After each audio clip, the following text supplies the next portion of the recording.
And I'd like to introduce Lisa Ackerman, who is a member of our Board of Advisors, to introduce the next panel. Thank you. Hi, everyone. I'm having a great time. Even though, being someplace at 9:30 on a Saturday morning can be tough, it was well worth it. So I'm hoping you're all finding that way. And, public art, as we've already heard, is such a complex topic. You've got the official monuments. You've got spontaneous monuments that commemorate events and people. And I think what we've learned more than anything is that public art reflects values that can change over time and demographics change over time.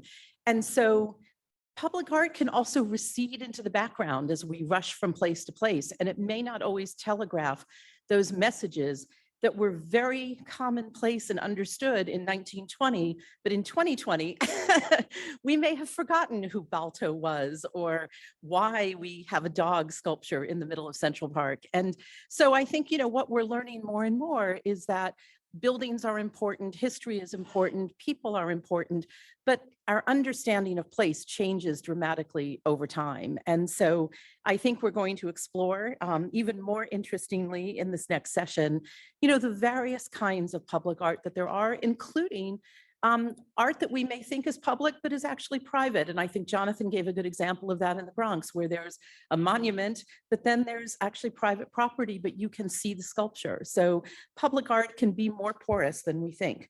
So you don't want to hear from me. You want to hear from our next three panelists. So our panelists in this order are going to be Deborah Gardner, Loretta Howard, and Jane Weissman, and you have their bios, but I am just going to say a brief few words about each of them. Deborah Gardner holds a PhD from Columbia University. She's a native New Yorker and launched into New York City preservation initially with Friends of Cast Iron Architecture.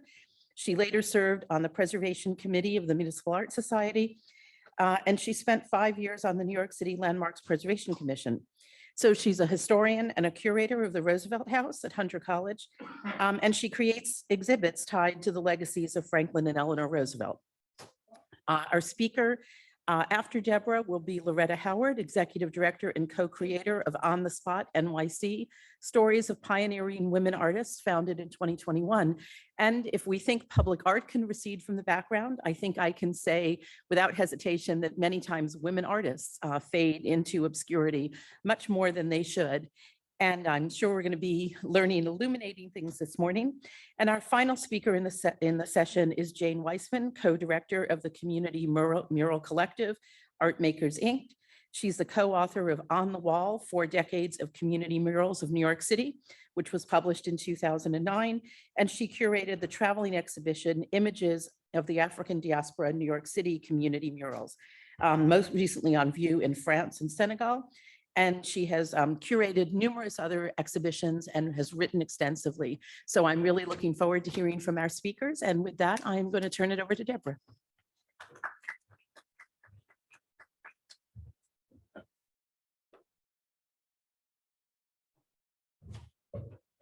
Good morning, everyone.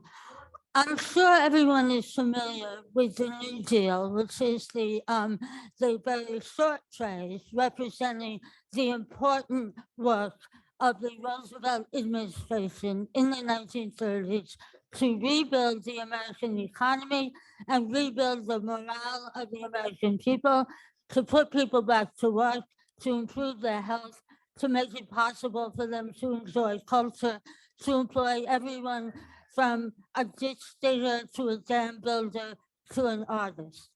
And the best site on the New Deal is the Living New Deal, which was a group founded about 17 years ago to preserve the history of the New Deal, first in California and then nationally.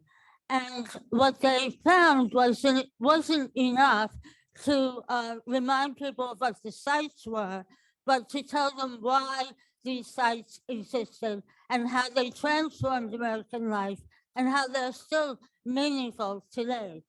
So if you go to their site, you will find, having difficulty here, many categories of information, especially their incredible map which now has over 17,000 sites, which are recorded by both a small core of professional researchers and crowdsourced. And you can look up projects by category. This is not very helpful. Let's see. This is a lousy mouse, excuse me. All right, maybe this will be better. Well, anyway, I obviously I can't control this, but if you go to the categories, get involved, you can see that there are specific categories on endangered New Deal art and what to do about it, where it's located, and many of the projects under endangered are murals, and that includes murals in New York. So I'm going to X out this. Okay. Can I have some help here, possibly? All right, I'm looking for my PowerPoint. And let's see. Here it is. I got it. And let's go full screen. All right. Here we go. All right. So I'm going to take you on a very quick tour of what's going on in New York, basically, to preserve New Deal murals. And, you know, murals get painted. Over time, people lose sense of why they were painted or find them politically unacceptable, as they did during the McCarthy era. And they get lost. They get painted over, either by purposeful action or by accident. And so we now have a number of New Deal of groups trying to preserve them. Just to show you, there were a whole bunch of art projects to employ sculptors and painters, graphics people, and so forth. And if you look under total employment, mural painters were about 40% of all the artists employed. And there were many other art projects, easel painting, graphics, silk screening, and posters. There were exhibitions of mural work. People could see mural artists at work themselves. The man on the left was David Margolis at Bellevue Hospital, and we will see his mural. And the woman on the right was Marion Greenberg, who was painting at the Red Hook houses. Her murals no longer survive. Though the Federal Art Project did employ quite a number of women artists, which was unusual, and even a good number of African-American artists who often had trouble accessing artistic commissions. One of the first programs to support refurbishing murals was with the Municipal Art Society with their Adopt a Monument or Mural program. One of the places they worked was on what was then Welfare Island.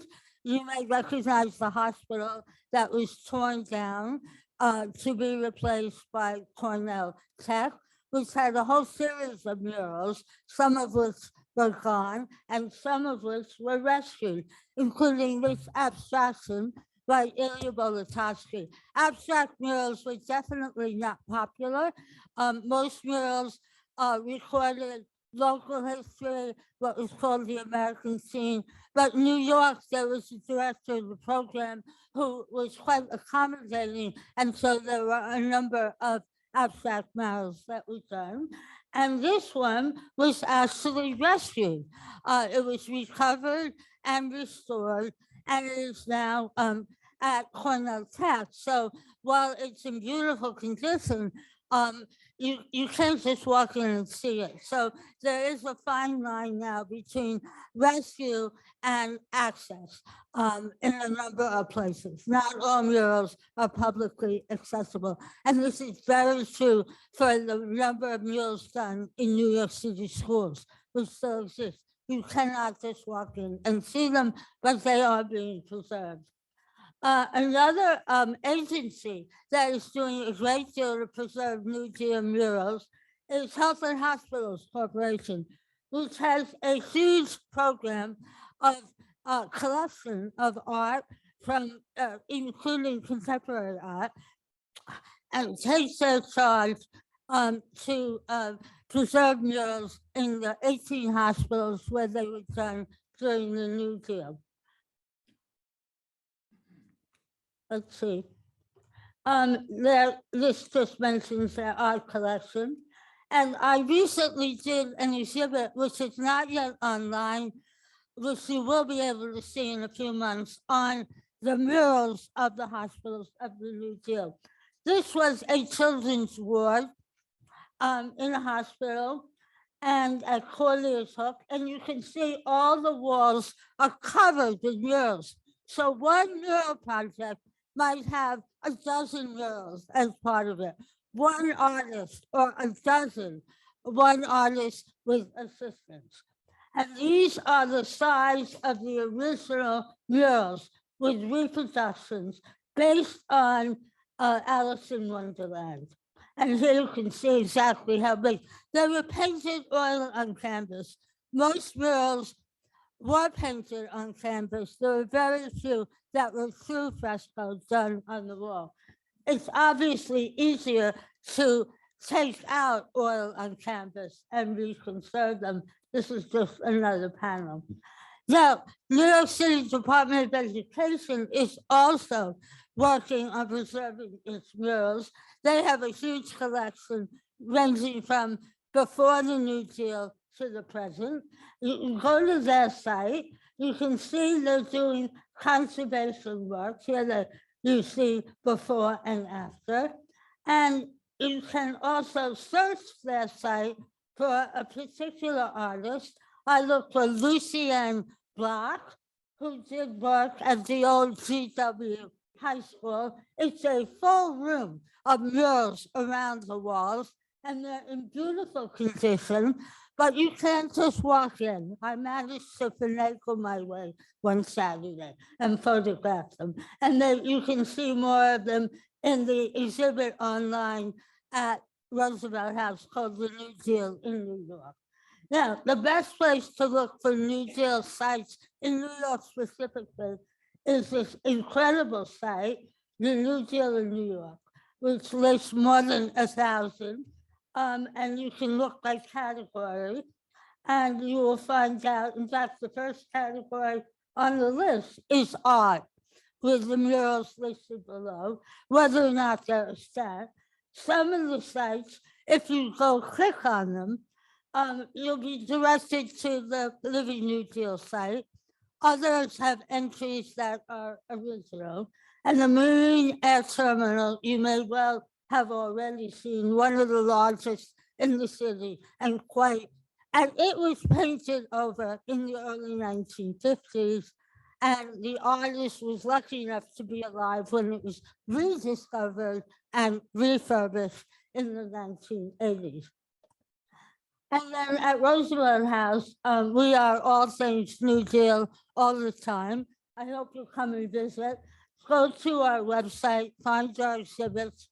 And in fact, in our World War I and the Roosevelt exhibit, you can see some of the beautiful World War I sculptures in monuments in the parks that Jonathan mentioned earlier. And we feature New Deal artists like Arthur Rothstein, who is a photographer. And this one gives you an incredible overview of all the New Deal projects in New York, including murals, easel painting, posters, and so forth. Now, and here's the post office mural in Flushing, and Here is a mural based on the New York City post office. Now, I started with the Living New Deal. Oh, and here's our most recent exhibit, which will go online, which has information and photographs. This is the Bellevue mural by David Margolis, which you can walk in and see. And then the famous Harlem hospital murals, which, if you're lucky, will be unlocked, and you can also see them. It had more African American artists. 6 of them were commissioned to work on the project, and their murals, 5 of them were actually rescued and put in the new mural pavilion.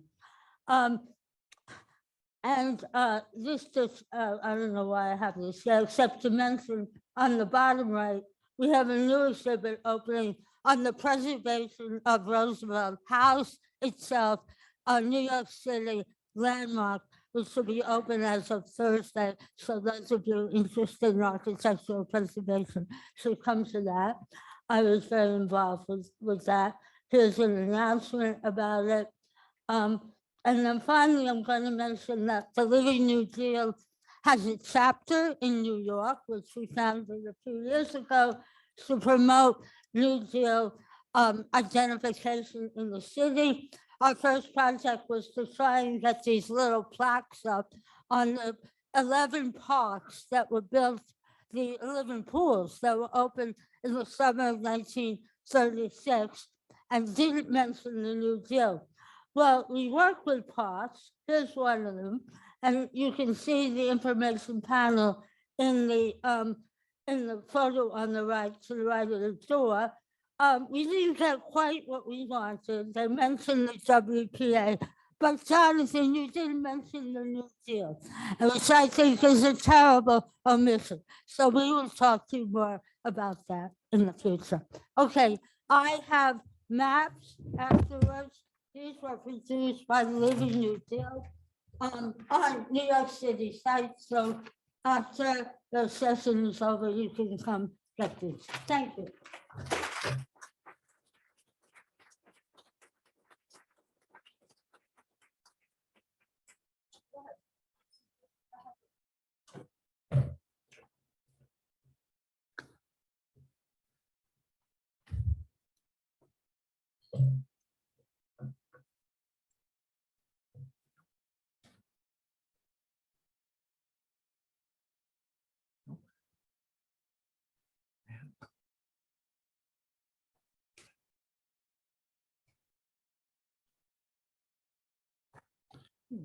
Okay. And how do I advance? Just perfect. Okay, hi, everybody. Behind me are just a few of the artists that we profile in the first phase of our project. We're starting with Greenwich Village. And here are 6 more of the over 70 women that we've included so far, with many more to come. My name is Loretta Howard. I am co-founder of On This Spot, Stories of Pioneering Women Artists. We bring the stories of women artists in post-war New York alive through short-form documentary videos. The project focuses on the period from the 1950s to the 2000s. I grew up at 32 West 10th Street in the 1960s and 70s, a 5-story walk-up. Leonard Bernstein had lived in our apartment before us, and the village at that time was home to so many artists. I later found out that right across the street from us had been this 10th Street studio building at 51 West 10th, an extraordinary alliance of artists known as the Bombshell Group. And unfortunately, that was torn down in the 1950s. But this kind of rich New York history that lies behind closed doors has always fascinated me. And this is exactly the kind of hidden art history that On This Spot hopes to reveal. And now I'd like to tell you a little bit more about our story. We just launched, so I'm absolutely thrilled and surprised to be here. We launched in May. May 4th. And this is our first set of videos that have gone live on our website. They're all focused on Greenwich Village. We'll be working neighborhood by neighborhood, starting on Soho this summer, continuing to the Lower East Side, and hope to cover Manhattan and move out to the other boroughs as well. All of the completed videos are on our website, onthisspotnyc.org. We'll begin with a brief introductory. This is our board and staff. I don't think you really, and partners. We have some wonderful partners: Public Art Fund, Brooklyn Rail, Municipal Art Society, New York Public Library. So we hope to be distributing our videos through them. Let's hope this, where's the video? How do I get that to play?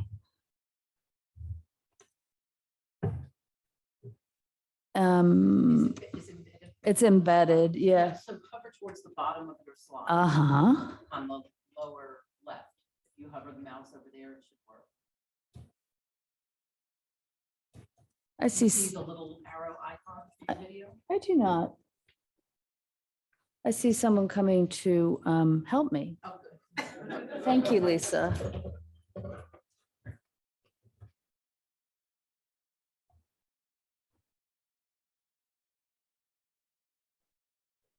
Ah, you got it.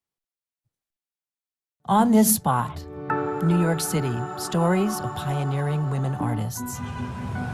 On This Spot is a map of a woman's revolution in art, neighborhood by neighborhood, decade by decade. From the 1950s to the men made the rules and women broke the rules again and again. Inclusive group. We are retelling art history with the stories of these women, and we are putting women on the map. Women artists changed the art world and changed New York City forever.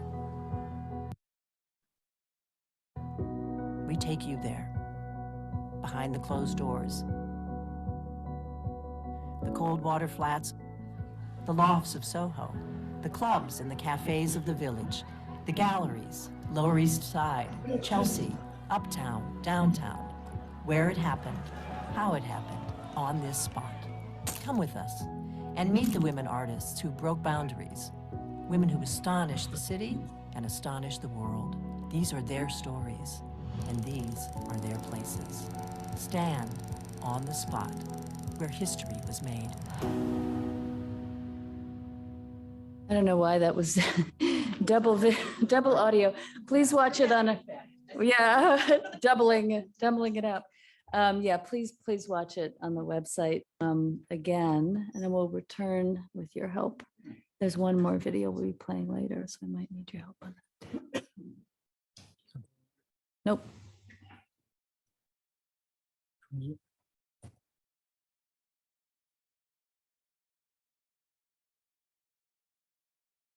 Was it precision? Hmm? Which one is it? It's called On the Spot. It's a Google slide presentation. We were just on it.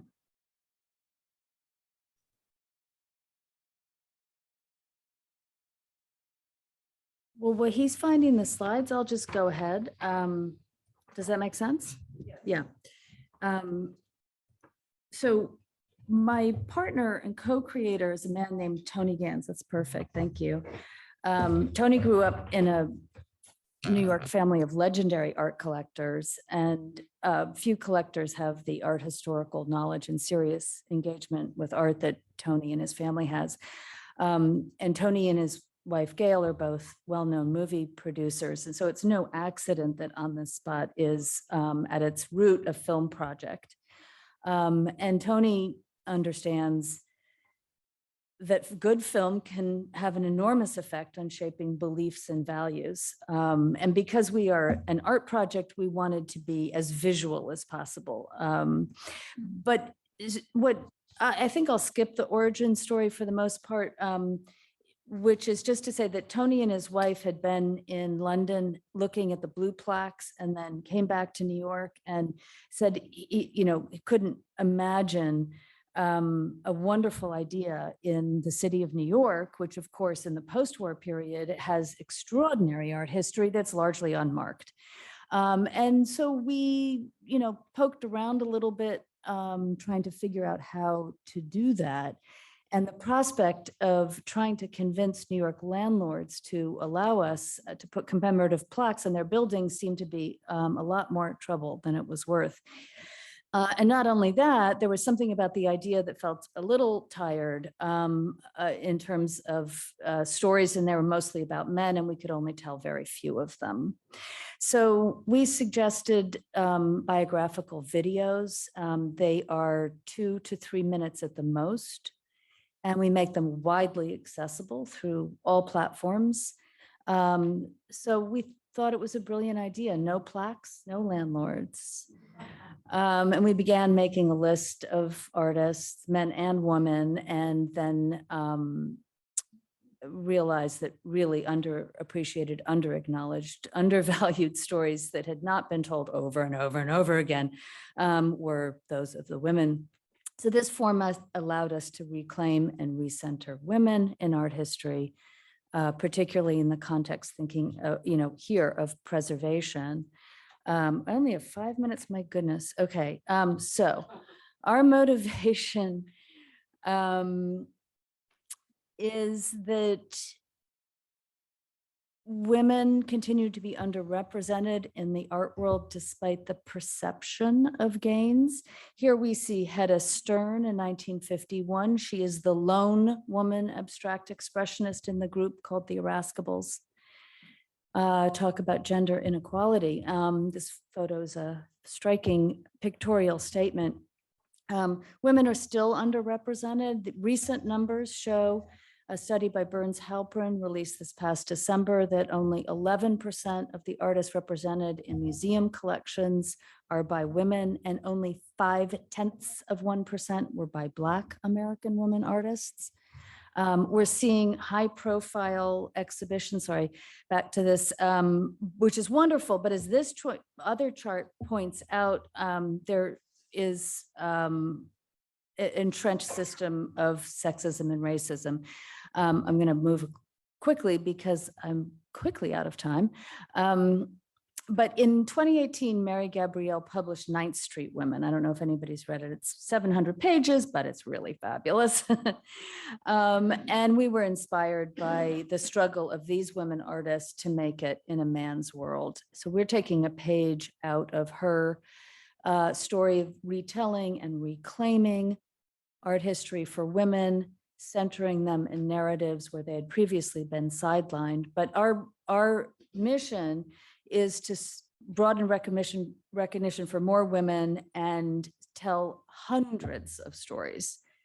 To bring the stories alive, the acclaimed Joan Allen, a 2-time Tony Award Oscar-winning narrator, has been hired to do our narration.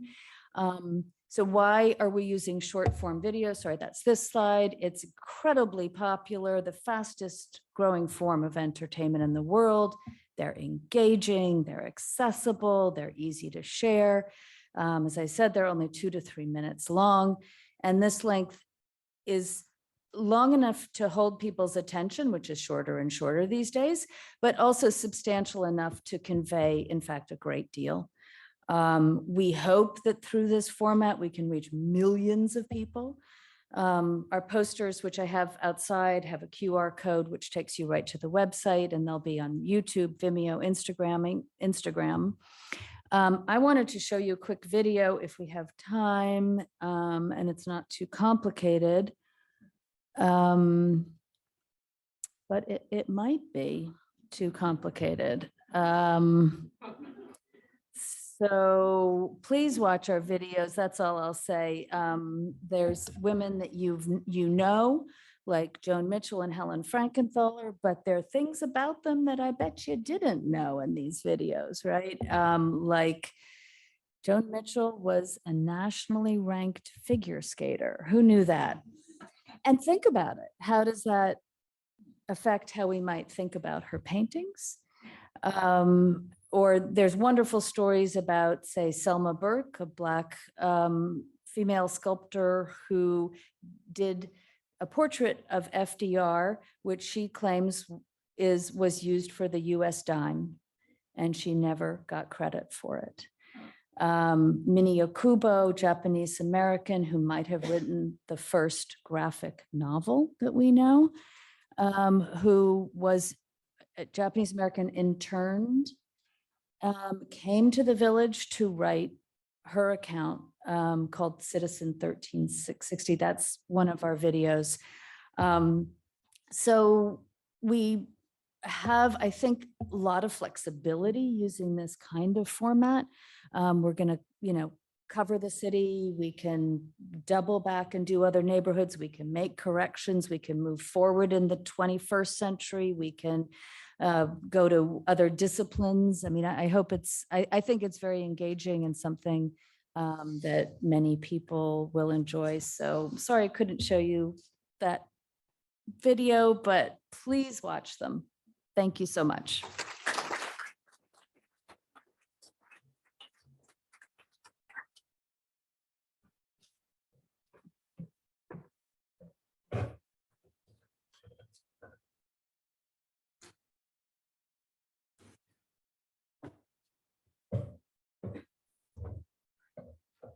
Just get it to full screen. Yes, and all we have to do is press this one. You can use that one. Okay. Good morning, everybody. I'm here to talk about outdoor community murals, a most ephemeral and vulnerable art form. And I'm going to talk about the challenges to preserving them, some successes, and a couple of failures as well.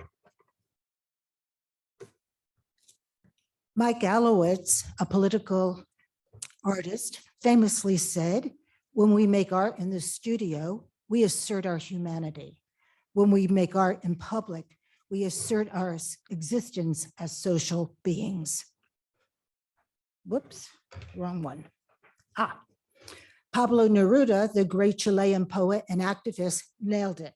He said, "Murals are the people's blackboard." Why does this not go?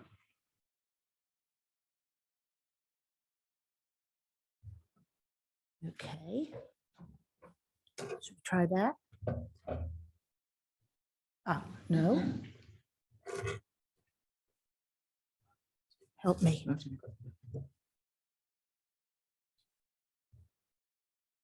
What did you hit? These, the up and down. Okay, that's okay. So from the earliest cave paintings through medieval church frescoes and stained glass windows to the Mexican murals of Los Tres Grandes and to our own WPA murals, the role of murals has been to beautify, educate, and celebrate, as well as protest, organize, and on occasion, inspire action. Chicago's Wall of Respect from 1967 has long been recognized as the mural that birthed the contemporary community mural movement in the United States. So, what specifically are community murals? They are collaborations between an artist and a community group that has a particular message the group wants to convey. The residents play a role in determining murals, themes, and content, and the artists develop the imagery to convey the message. City Arts Workshop was the first and great mural organization in New York City. And there's lots about this mural I could tell you about, but if you look at the upper left-hand corner in the blue square, you'll see what looks like a cop with a nightstick taking a bribe. The PBA protested. The nightstick was eventually painted out. It's the first instance of censorship in a community mural. The artist community collaboration, along with the mutual respect of everyone involved, is what distinguishes community murals from commission murals, memorial walls, and artist-initiated murals, that is, most street art, whether it's aerosol or a paste up or a knitted wonderful thing. Here, the mural sponsor wanted to honor a man and a woman. It was to be Martin Luther King and Winnie Mandela. But neighborhood youth said, hey, where's Malcolm? And after 2 weeks of very heated discussion, the kids won over the adults.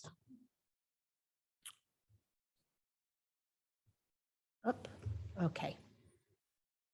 Here, a very white community group kind of took umbrage at the dark complexioned dancers. So the artist said, okay, and everybody is a little lighter now, except for the Black dancer who very smartly wears a blue skirt with red and white stars.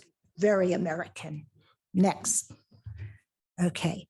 Raging Fires and the Ku Klux Klan were part of this mural's design.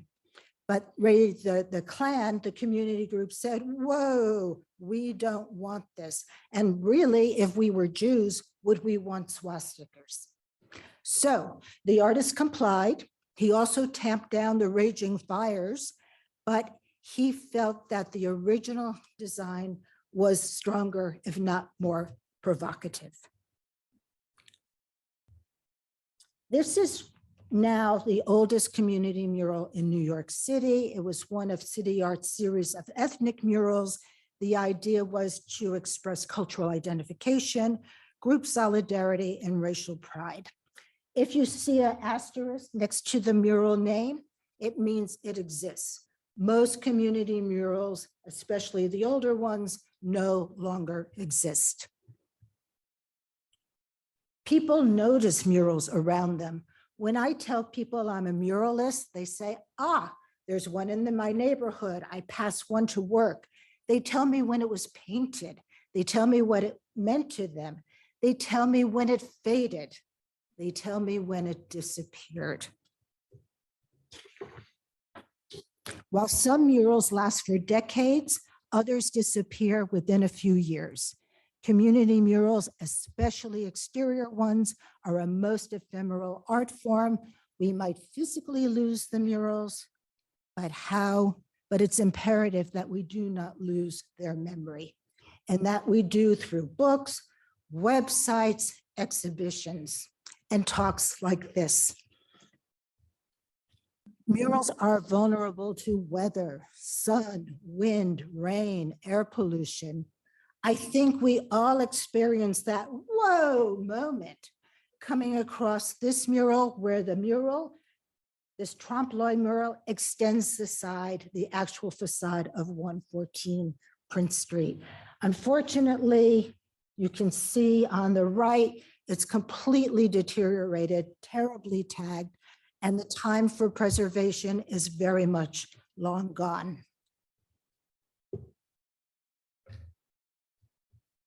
Whoops. Okay. This is one of two murals from my organization, Art Makers, La Lucha Continua. What you see on the lower right, that is all that is left of the 26 murals that made up the mural park. This is the second one. Right now, vines have grown into this paint, which is on tar. An art conservator came and said, leave it be. Any intervention we would make would destroy the mural completely.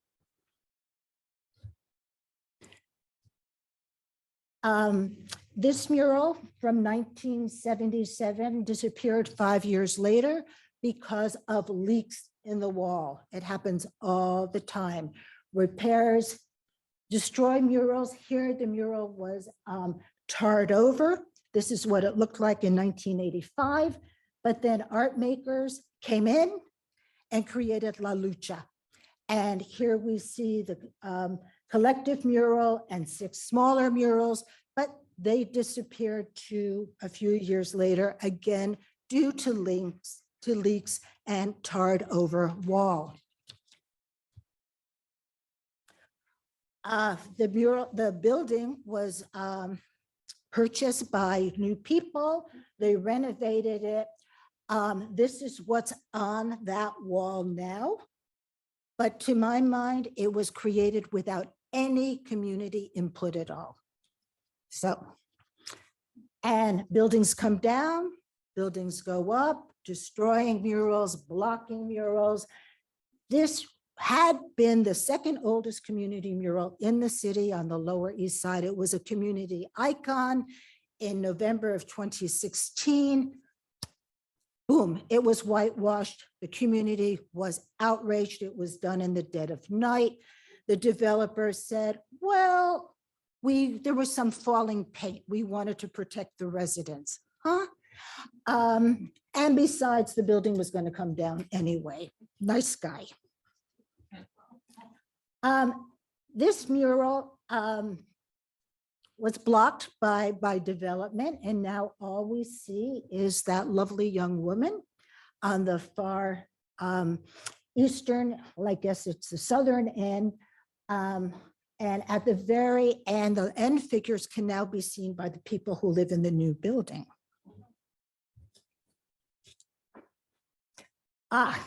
Okay, we have a mural that was a victim to both development and controversy. See that white splotch kind of at the bottom of the yellow band on the right? Paint bombs by the Vietnam veterans that owned the parking lot next door. They protested the image of Ho Chi Minh. Twice that paint bomb went up, the second time after the scaffolding came down. Now there is a building on that parking lot, and all we see in the upper left corner is a bit of blue sky. You will note that the subtitle of the mural is Seeds of Progressive Change. I put it to you, is gentrification really progressive change?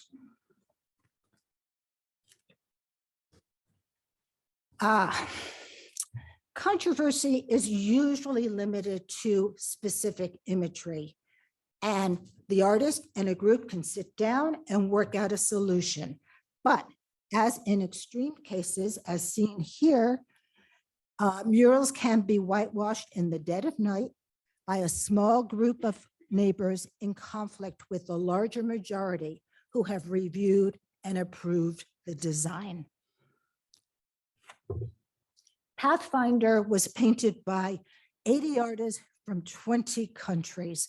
It showed international uprisings, political uprisings, and labor uprisings. Let's see, what do I want to say here? Sorry. Here, political considerations trumped aesthetic ones. The sponsor was the Socialist Workers' Party, and they didn't like what the artist was doing. They fired him at the end, removed some of the imagery. The portrait of Fidel was paint bombed many, many times.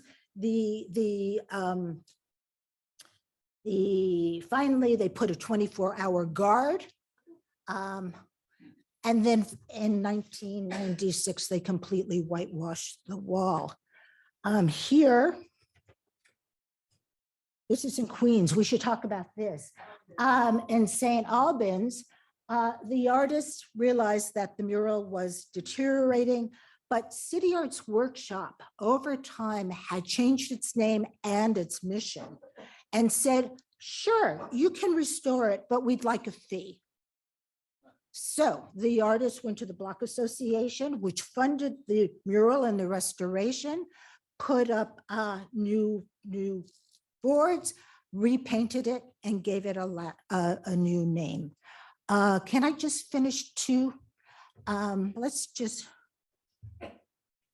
Okay, this was a successful mural restoration in East Harlem, paid for by the community group. Funding is really the critical factor in mural restoration, and there's not enough of it. It's really hard to get. Art makers did this memorial wall to Eva. It was a volunteer effort. It had gotten completely graffitied. When we went to restore it, a volunteer painter came by and said, it's rival gangs. that put up all the tags. I will speak with them. And he did, and the mural has remained clean ever since. So it's really important to get the word out to the people in the neighborhood. Okay, a successful venture. In West Harlem in 2006, there was the organization Rescue Public Murals, put forward by mural historian Tim Drescher and art conservator Will Schenk. It was adopted by Heritage Preservation in Washington, D.C. Here is what the mural looked like in 1986. The two walls close up. The wall was never primed, which led to deterioration. There was also some leaks that had to be repaired. So this is what it looked like before and after the restoration, which took place in 2009. Some shots of the process. Basically, a clear sealer was put on the old mural so it would always be there.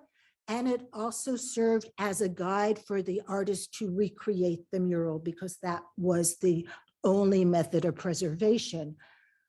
Mixing colors, 100 hours to mix 70 colors to match the slides, which were the only clue of what this mural originally looked like. 30 of those colors were green. Okay. We're on West 46th Street, Arnold Belkin's mural in 1972. You can see what happened to it by 2011. The community group came to Rescue Public Murals and said, can you save it? RPM started a fundraising campaign. We had an assessment to figure out the status of the mural. The real problem was the wall. There was never a roof gutter. So water would leak in between the brick and the parge. So all of a sudden you had chunks of concrete falling off the wall along with imagery. All I can say, it's a very long and complicated story. RPM eventually withdrew from the project. The community group sort of fell apart. It's really sad because we had all this original documentation from the artist that we could, since he wasn't here to restore the mural himself, we knew his original intention. We knew his materials. But just last weekend, I went to the wall and you can see they've repaired the wall. But all that remains is that little bit of the mural. I spoke with people. One guy said, a recreation is planned. Another guy said, you know, it's been 50 years since that mural was painted. Is it still relevant to the community? Should there be a mural with a different theme? And that's something we have talked about. What is relevant today? All I can say, time will tell. Thank you. I'm going to ask Deborah and Loretta to come join us. And I'm going to say to Frampton, well, clearly each one of these sessions needs a whole conference on their own. So I think you've got your 2024 agenda set for you. So we are really short on time and there's another session, as you know, so we're going to limit this to just a few questions. And then I urge you on the break to track down the speakers. So any questions? Yes, in the back. Yeah, do you want to just stand up? I think it'll make it easier for the speakers to hear you. Even better. Hello. Okay, thanks. I've noticed in the Parks Department, they have done photo exhibits using like a mesh type substance. Have you guys looked into moving away from painting buildings and adding using like a nylon substance for these beautiful visuals, because those have more longevity in our communities? We haven't done that in New York City, but in Chicago, they've been making ceramic murals, which have great longevity for outdoor use.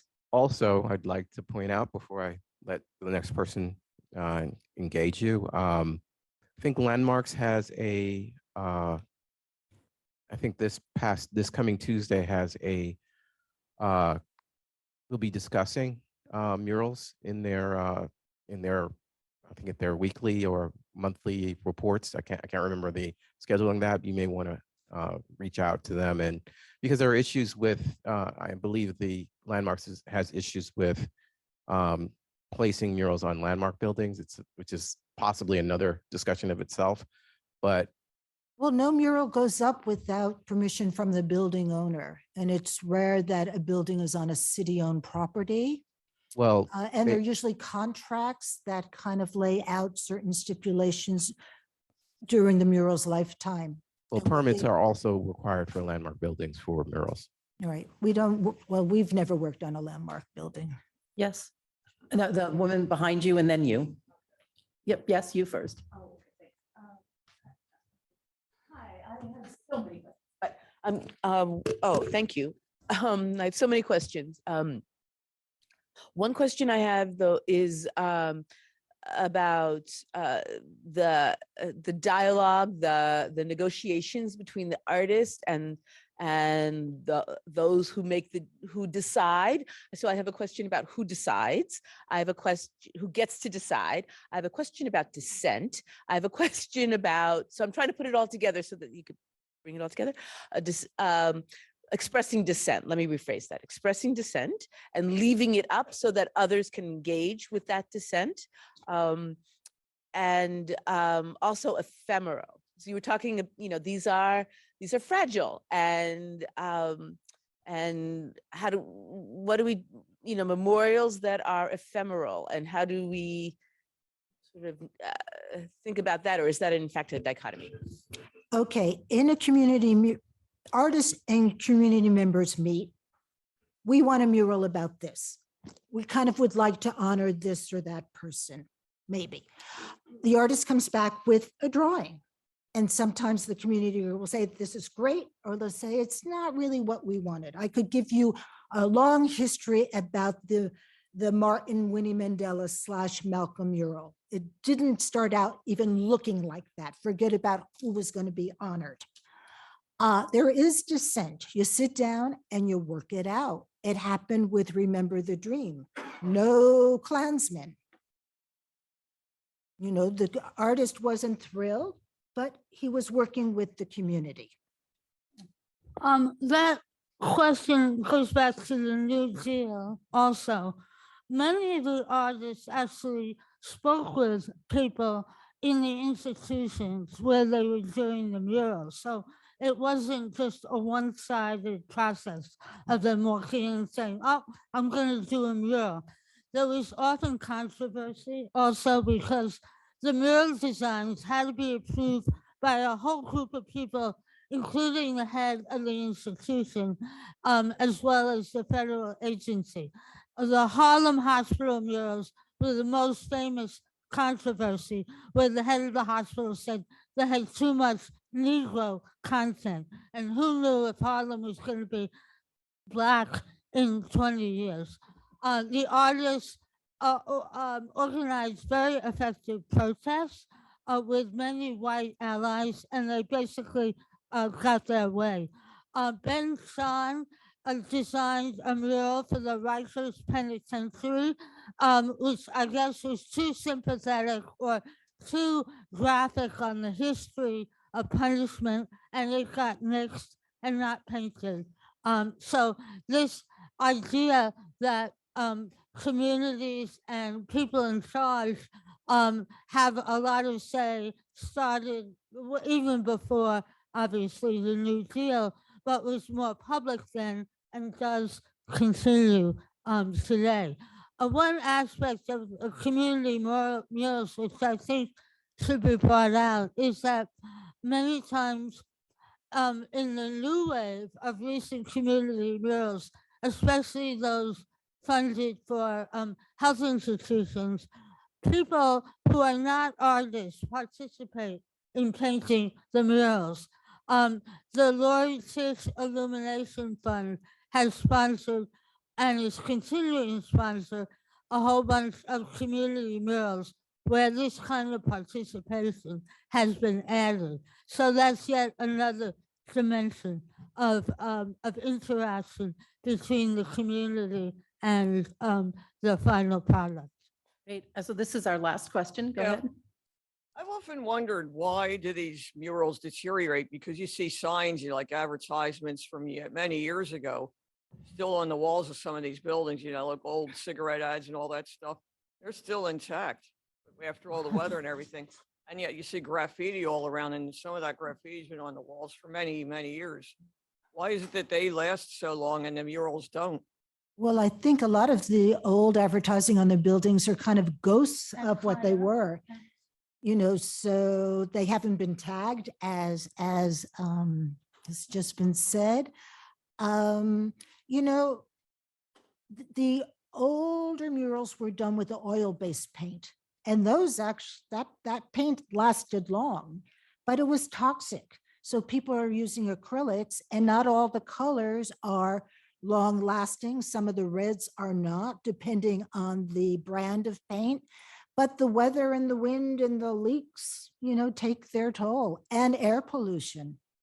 Because, like the murals, they peel, a lot of times they peel off, but yet the advertisements and the graffiti don't peel off. But I think that's just what she's saying. I mean, it's the quality of materials that were used and the porousness, and also the quality of the wall to which they're adhered. And the advertisements were primed often. So they have an intermediary layer between the wall and the actual artwork. With So, this wall, there was a building next to it. And when that building came down to create the park, the wall, it was a party wall, 2 buildings. It was never properly finished, which was one of the reasons, besides the bad guttering, that you had. Even the artist back in 1972 said, this is a lousy wall. so there's one question here, and then that's absolutely it, or Frampton will kick me off the Board of Advisors.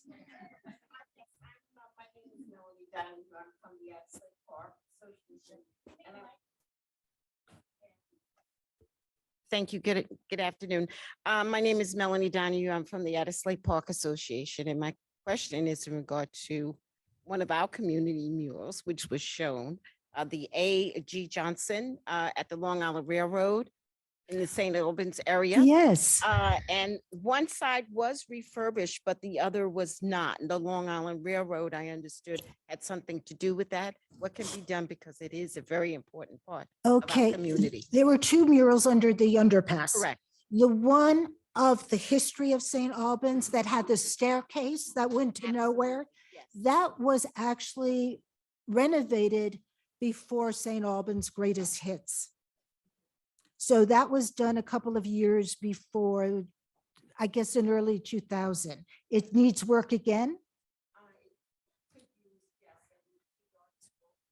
Let's talk I was afterwards. going to say, why don't you two get together at the break? And I'm going to The thank artist is now in Albuquerque. I'm going to thank the panelists, and we have exactly a 4.5-minute break so that everybody in 5 minutes is back in their seats for the final session.